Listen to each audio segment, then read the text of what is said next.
MLB The Show 24 is right around the corner, and Sony San Diego's already shown us a lot of the storylines content they have planned for the game. While that stuff is great, most diehard players care about the gameplay and Diamond Dynasty content in the game, not so much storylines, even though it's a fun addition. So while we wait for updates on those things, let's talk about 5 things we want to see change in Diamond Dynasty this year.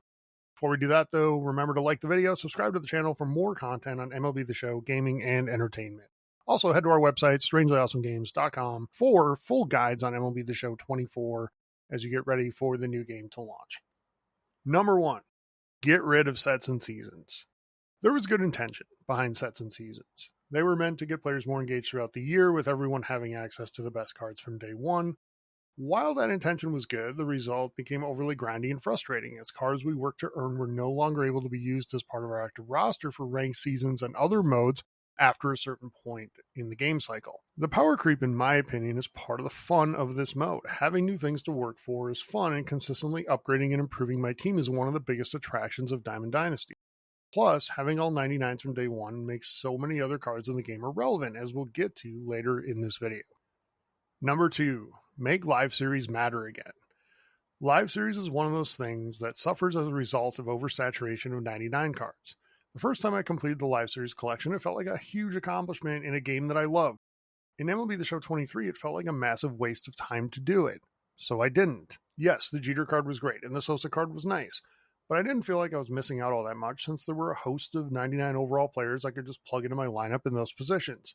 When there's a 99 Trey Turner available right away, you're going to try to convince me that I really need the Jeter card at short? In the end, the only real reason to complete the Live Series, aside from the Jeter and Sosa cards, was the Core Cards collection that came later, featuring a pretty kick-ass Corey Seager card. But by that point, I had already given up on the Live Series for MLB The Show 23, so I didn't complete that either. Number 3, Captain Cards.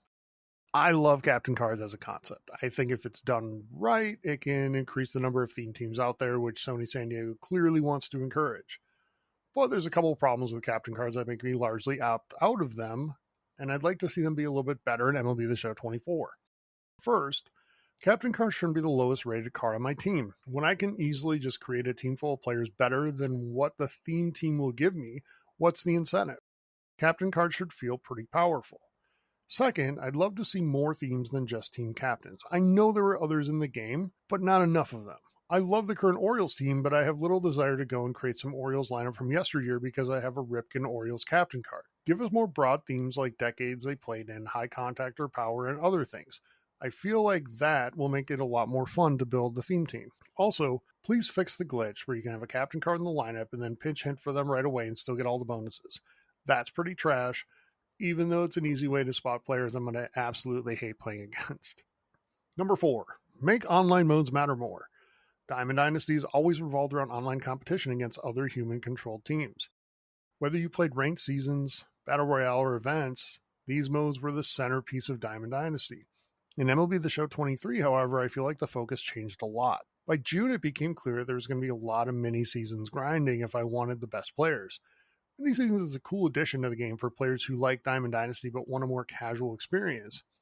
But it shouldn't be something that those of us who want to play online feel forced to engage in if we want the Corbin Carroll or Cody Bellinger collection cards. I like the Team Affinity vouchers in Season 5. It's a good start, so please build on that this year, SDS. But the rewards for playing online should be the best in the game, in my humble opinion, and ranked seasons rewards rarely ever compared with TA collection rewards or cards behind the Chase Pack paywall. They don't have to be as good as Chase Pack cards, but amp them up a little bit, please. I want it to feel like a big deal when I hit the World Series reward again. Number 5, Tops Now and monthly awards. Tops Now should be one of the best things in Diamond Dynasty. Seeing players get juice cards who normally never would otherwise is pretty awesome, and it creates a situation where you don't see the same team over and over again online. Unfortunately, in MLB The Show 23, Tops Now became little more than collection fodder. Sadly, the same can be said for most of the monthly awards cards, which should always feel like a big deal to earn. Remember how dominant the monthly awards Tatis or Devers felt in recent years? Outside of the Shohei card in 23, I can't think of anything that had that feel in this year's game. I want it back. Ultimately, all these problems stem from sets and seasons, and having the game super saturated with 99s on day one. It's great in principle, but it makes so many things in Diamond Dynasty irrelevant. It was fun having a super team right away, but I'm ready for the power creep to be back. Do you agree? Let us know your thoughts in the comments section below. And be sure to like the video, subscribe to the channel for more MLB The Show videos and streams. Have a great day, everybody.